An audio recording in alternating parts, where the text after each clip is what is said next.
ابو ذر غفاری رضی اللہ تعالی عنہ کی مثال بھی جو ہے وہ حضرت عیسیٰ علیہ السلام کی مثال ہے. فقیرانہ درویشانہ زندگی گزاری، حضور کی صحبت میں وقت گزرا، باقی ساری زندگی ایسے گزار دی. کہتے ہیں دخلت علی رسول اللہ صلی اللہ علیہ وسلم، ایک دن میں حضور کی خدمت میں حاضر ہوا. قلت یا رسول اللہ صلی اللہ علیہ وسلم اوصنی، میں نے عرض کی حضور مجھے کوئی وصیت فرمائیے، مجھے کوئی وصیت فرمائیے. قال اوصیک بتقوی اللہ، حضور نے فرمایا تمہیں اللہ سے ڈرنے کی وصیت کرتا ہوں. فإنہ ازین لامرک کلہ، اس لیے کہ تیرے سارے معاملات کا حسن ہے، تمام زندگی کا جمال یہی ہے کہ تو اللہ سے ڈرا کرے. یہ حضور نے مجھے فرمایا. قلت زدنی، میں نے عرض کی حضور یہ عمل ہوگا، کوئی اور وصیت فرمائیے. تو حضور علیہ السلام نے ارشاد فرمایا علیک بتلاوت القرآن وذکر اللہ عز وجل فإنہ ذکر لک فی السماء ونور لک فی الارض. فرمایا ایک تو قرآن مجید کی تلاوت کیا کرو، دوسرا ذکر اللہ کیا کرو. آسمان پر اس سے تمہارا ذکر ہوگا اور زمین میں تمہارے لیے باعث نور ہے، تمہیں من میں چراغاں نصیب ہوگا اور تمہارے لیے روشنی ہوگی ان دو کاموں کے کرنے سے. قلت زدنی، میں نے عرض کی حضور اس پہ بھی عمل ہوگا، کوئی اور ارشاد فرمائیے. اللہ اکبر. حضور علیہ السلام نے ارشاد فرمایا علیک بطول الصمت، تمہارے اوپر زیادہ خاموشی اختیار کرنا ہے، زیادہ باتیں نہ کیا کرو، لمبی خاموشی رکھا کرو.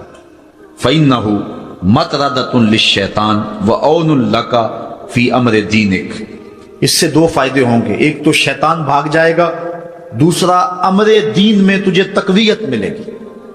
زیادہ باتیں کرنے والے کی زبان پھسلتی ہے، غیبت، چغلی، جھوٹ، بہتان، یہ سارے امراض، یہ ساری آفتیں جو ہیں وہ زبان کی ہیں.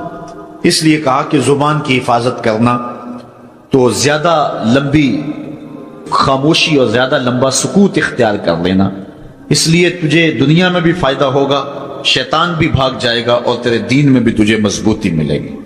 قلت زدنی، کہتے ہیں رحمت کا باڑا بٹ رہا تھا، حضور علیہ الصلوۃ والسلام کے جو ہے وہ منہ سے نور نکل رہا تھا، میں نے جھولی پھیلائی ہوئی تھی.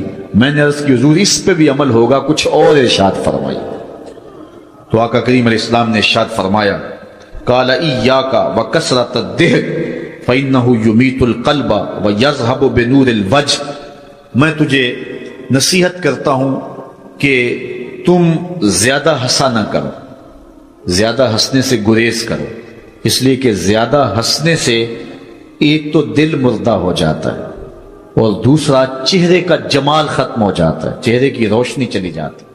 آج آپ کے سامنے 3 احادیث رسول صلی اللہ علیہ وآلہ وسلم مختصر تشریح کے ساتھ رکھنا چاہوں گا، اور مجھے امید ہے کہ ان احادیث میں جو روشنی، نور، برکت اور اجالے ہیں وہ ہماری زندگی میں بہت ساری تبدیلیوں کا سبب اور بہت ساری پریشانیوں کو مٹانے کا ذریعہ اور سرور باطن کا ایک بہت بڑا سبب و ذریعہ ہوگا.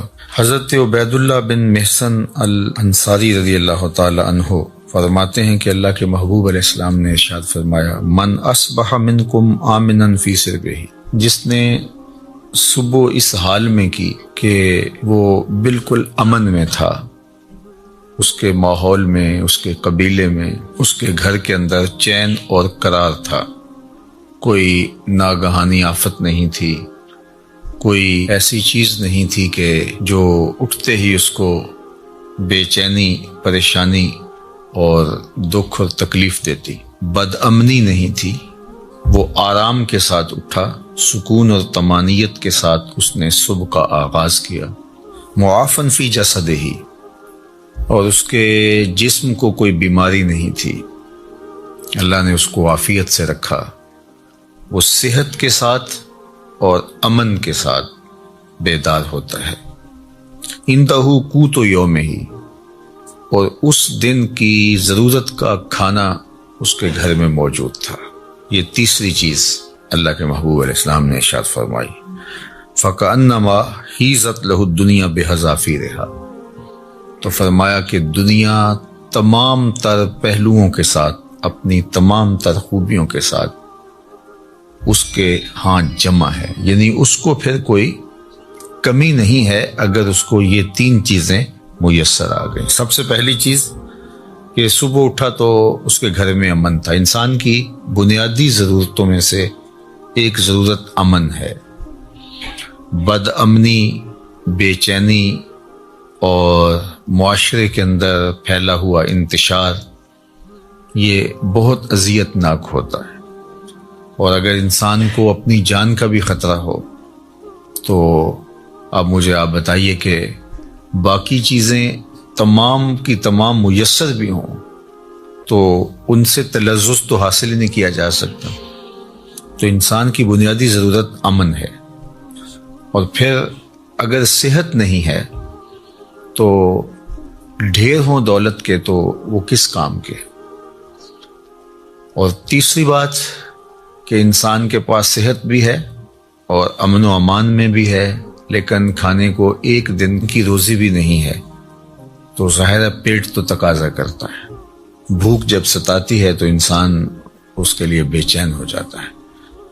اب کوئی شخص صبح جب بیدار ہوا تو 3 چیزیں اسے میسر تھیں۔ ایک تو امن و امان کی صورتحال تھی، دوسری چیز ارشاد فرمائی کہ وہ اپنے جسم میں کوئی بیماری نہیں پاتا تھا، خیریت کے ساتھ اٹھا، عافیت کے ساتھ بیدار ہوا، اور تیسری بات ارشاد فرمائی کہ اس کے پاس ایک دن کا کھانا موجود تھا۔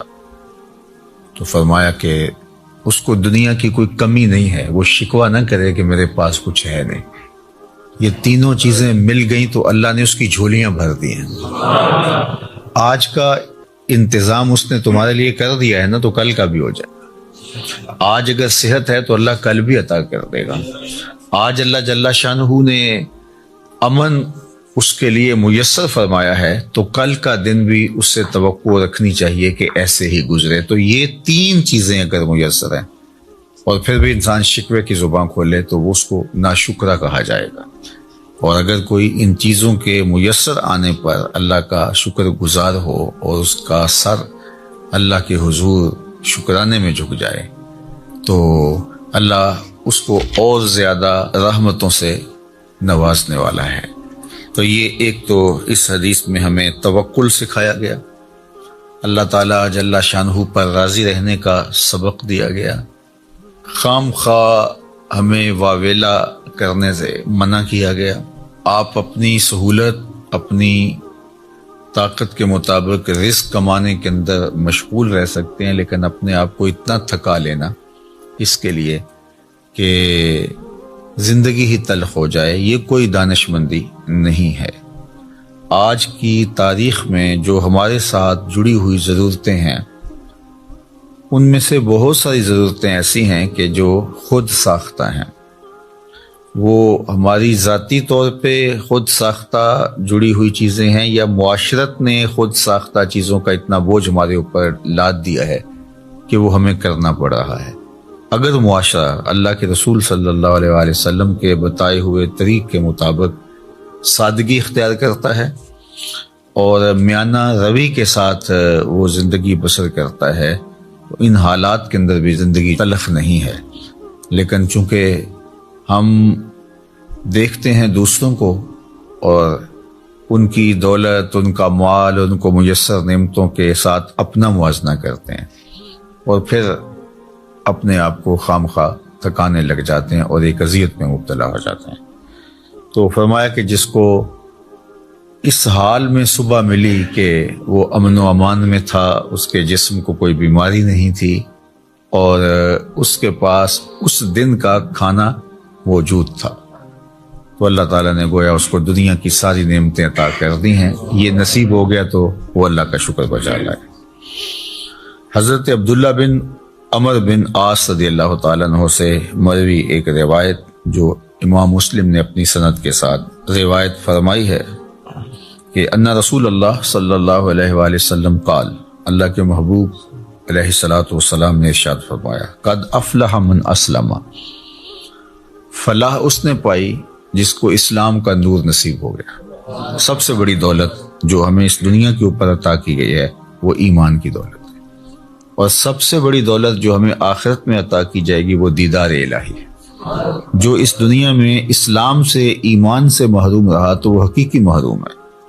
ہوا میں اڑے، چرخ پہ جھولے، دنیا کی ساری مال و دولت کا مالک بن جائے اور عالی منصبوں کے اوپر فائز المرام رہے، دنیا اس کو سلوٹ کرے، عزت وقار کی مسند پہ بیٹھا ہو، دنیاوی اعتبار سے وہ ہواؤں میں اڑتا پھرے، لیکن اگر اس کا سینہ ایمان کے نور سے خالی ہے، کوڑی مول نہیں اس کا، تو سب سے بڑی دولت اس دنیا کے اوپر جو حضرت انسان کو دی گئی ہے وہ اسلام ہے، ایمان کی دولت ہے۔ تو اللہ کے محبوب نے فرمایا قد افلح من اسلم، فلاح اس نے پائی جس کو اسلام مل گیا۔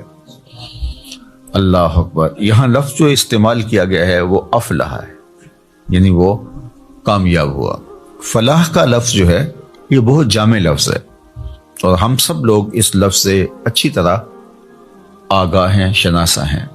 ہر روز ہمیں ہر نماز کے لیے پکاری گئی اذان میں 2 مرتبہ دعوت فلاح دی جاتی ہے، حی علی الصلاۃ، حی علی الفلاح۔ تو ہمیں کامیابی کی طرف بلایا جاتا ہے، اور فلاح دنیا اور آخرت دونوں جہانوں کی کامیابی کے لیے بولا جاتا ہے۔ تو دنیا میں بھی وہ سرخرو اور کامیاب ہو گیا، اور آخرت میں بھی سرخرو اور کامیاب ہو گیا۔ کون؟ جس کو اسلام کا نور دیا گیا۔ اور اس کے مقابلے میں کافر نقصان میں ہے، اس نے فلاح نہیں پائی، چاہے اس نے دولت کے جتنے مرضی ڈھیر جمع کر لیے، تو وہ خسران میں ہے، فلاح میں نہیں ہے۔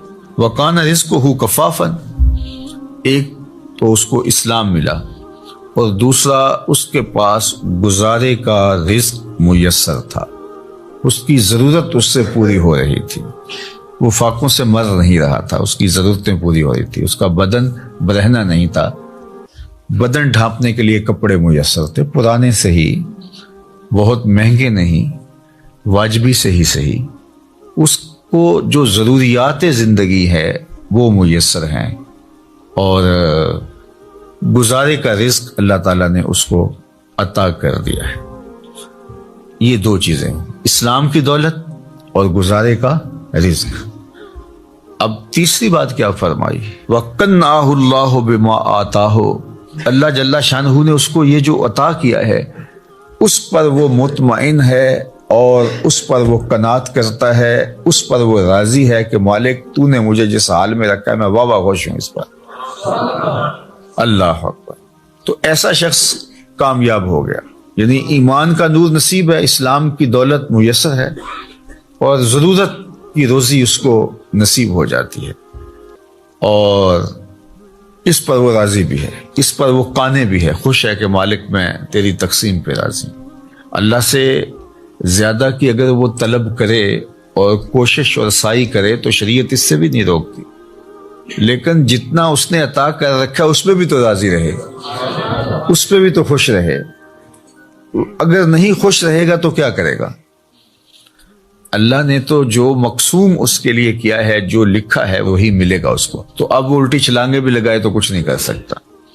تو وہ کوشش کرے، اللہ سے دعا مانگے، اس کی ضرورتیں بڑھ رہی ہیں تو وہ کہے مالک میری ضرورتیں بڑھ رہی ہیں تو مجھے اس کے لیے اپنی جناب سے رزق بھی وسیع عطا کر دے، تو اس میں کوئی حرج نہیں ہے، اس کے لیے اپنے کام کو، کاروبار کو پھیلانے کی سعی کرے، کوشش کرے، لیکن اپنے اوپر مسلط نہ کر لے۔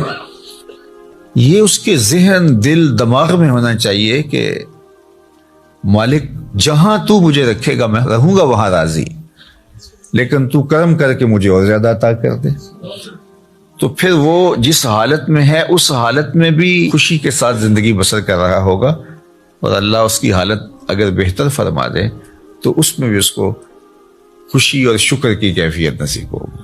اور اگر وہ قناعت کا نور نہیں پائے گا تو وہ جس حالت میں ہے اس حالت کے اندر بھی وہ دکھی، پریشان، ہر وقت ٹینشن میں ہوگا، اور اگر اس کو زیادہ بھی عطا کر دیا گیا تو یہ جو بیماری اس کو لگ گئی، ناشکری کی، ہر وقت عدم اطمینان کی، وہ آگے چلا گیا میں بہت پیچھے رہ گیا ہوں، تو آگے تو بہت سارے لوگ ہیں، تو وہ کبھی بھی اس مرض سے چھٹکارا نہیں پا سکے گا۔ وہ کروڑ پتی بھی ہو جائے گا، ارب پتی بھی ہو جائے گا، لیکن اس کے نفس کی کمینگی ختم نہیں ہوگی۔ تو نفس کی کمینگی یہ انسان کو توڑ کے رکھ دیتی ہے۔ حضرت فضالہ بن عبید الانصاری رضی اللہ تعالیٰ عنہ فرماتے ہیں کہ انہ سمع رسول اللہ صلی اللہ علیہ وآلہ وسلم یقول، میں نے حضور علیہ الصلوۃ والسلام کو فرماتے ہوئے سنا تھا، طوبی لمن ہدی الی الاسلام، جس کو ہدایت اسلام نصیب ہوئی اس کو مبارک ہو۔ ایک تو طوبہ سے حضور نے مبارک دی، اور شارحین نے لکھا ہے کہ طوبہ جنت کا درخت بھی ہے، تو حضور نے فرمایا اس کو جنت کا وہ درخت نصیب ہوگا۔ اور جنت کا درخت کوئی ان درختوں کی طرح تھوڑا ہے کہ ایک جگہ پہ ہو اور تھوڑا سا سایہ ہو۔ جنت کے درختوں کے اتنے لمبے اور گھنے سائے ہیں کہ سواری کے اوپر بیٹھ کے کوئی چلے 500 سال تک چلتا رہے تو سایہ ختم نہ ہو۔ تو جس کو جنت میں ایک درخت بھی مل گیا تو اس کو جاگیریں مل گئیں، اللہ اکبر، اور جس کو پھر باغات ملیں گے تو اس کی پھر کیا نعمتیں ہیں۔ تو حضور نے فرمایا طوبہ، یعنی ایک تو اس کو جنت کا درخت طوبہ نصیب ہو،